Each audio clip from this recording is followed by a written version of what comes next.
महात्मा और दो राजा कि बड़ा कौन है, कर्म या भाग्य? तो चलिए आपके इस प्रश्न का सही उत्तर खोजने का प्रयास करते हैं। कहानी को ध्यान के साथ पूरा सुने। एक जंगल के दोनों ओर अलग अलग राजाओं का राज्य था और उसी जंगल में एक महात्मा रहते थे जिन्हें दोनों राजा अपना गुरु मानते थे।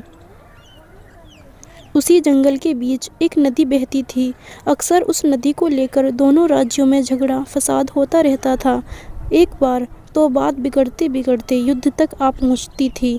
कोई भी राजा सुनने को तैयार नहीं था। यह तो होना ही था। पुराना समय में यह प्रथा हुआ करती थी कि युद्ध से पहले राजा अपने गुरु से आशीर्वाद लेते थे। इसलिए दोनों राजाओं ने युद्ध से पहले महात्मा का आशीर्वाद लेने की सोची और आशीर्वाद लेने में दोनों राजा महात्मा के पास पहुंच गए।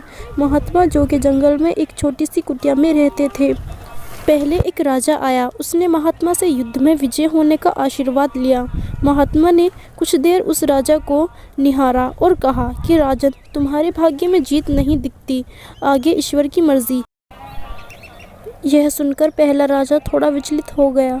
फिर उसने सोचा, यदि हार ही है तो पूरी ताकत से लड़ेंगे, परंतु यूं ही बिना लड़े हार नहीं मानेंगे, और अगर हार भी हो गई तो हार को भी औरों के लिए उदाहरण बना देंगे, परंतु आसानी से हार नहीं मानेंगे। यह निश्चय करके वे वहां से चला गया। दूसरा राजा भी जीत का आशीर्वाद लेने महात्मा के पास आया। उनके पैर छुए और विजय होने का आशीर्वाद मांगा।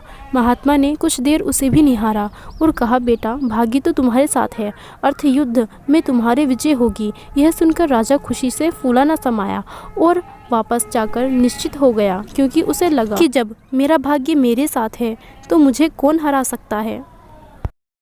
उसे लगा कि उसने युद्ध जीत ही लिया हो। अंत युद्ध का दिन आया। दोनों सेना एक दूसरे के आमने सामने थी और युद्ध का बिगुल बज गया। युद्ध प्रारंभ हो चुका था। एक तरफ की सेना यह सोचकर लड़ रही थी कि चाहे किस्मत में हार हो, हम हार नहीं मानेंगे, हम अपनी पूरी कोशिश करेंगे, अपना सर्वस्व झोंक देंगे। और वहीं दूसरी तरफ की सेना एक निश्चित मानसिकता के साथ लड़ रही थी कि जीतना तो हमें ही है, तो घबराना कैसा। लड़ते लड़ते दूसरे राज्य की सेना के घोड़े का नाल भी निकल गया और घोड़ा लड़खड़ा उठा। पर राजा ने ध्यान ही नहीं दिया, क्योंकि उसके दिमाग में एक ही बात चल रही थी, जगजीत मेरे भाग्य में है ही, तो फिर किस बात की चिंता। कुछ ही क्षण बाद दूसरे राज्य का घोड़ा लड़खड़ा कर गिर गया और वह दुश्मनों के बीच गिर गया। पहले राजा के सैनिक ने उसे बंदी बना लिया और उसे अपने राजा को सौंप दिया। युद्ध का निर्णय हो चुका था और उसका परिणाम बिल्कुल महात्मा की भविष्यवाणी के उल्टा था।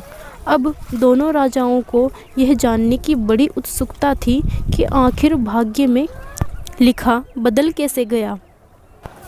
दोनों राजा महात्मा के पास पुनः वापस गए और उन दोनों ने महात्मा से पूछा कि गुरु, यह कैसे हुआ? आपने जो भविष्यवाणी की उसका बिल्कुल उल्टा हुआ। महात्मा ने मुस्कुराते हुए उत्तर दिया, राजन, भाग्य नहीं बदला, वे बिल्कुल अपनी जगह सही हैं, पर तुम लोग बदल गए हो। उन्होंने विजेता राजा की ओर इशारा करते हुए कहा, अब आपको ही देखो राजा, आपने संभावित आहार के बारे में सुनकर दिन रात एक कर दिया। सब कुछ भूलकर आप जबरदस्त तैयारी में जुट गए, यह सोचकर कि परिणाम चाहे जो भी हो।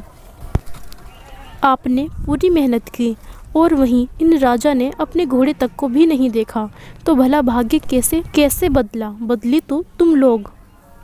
दोस्तों, भाग्य भी उस लोहे की तरह है, वहाँ को खींचा जाता है जहाँ लोहे की चुंबक हो।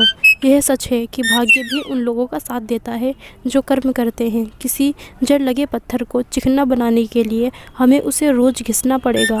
ऐसे ही ज़िंदगी में समझें, हम जिस भी क्षेत्र में हों, स्तर पर हों, हम अपना कर्म करते रहें बिना फल की चिंता किए।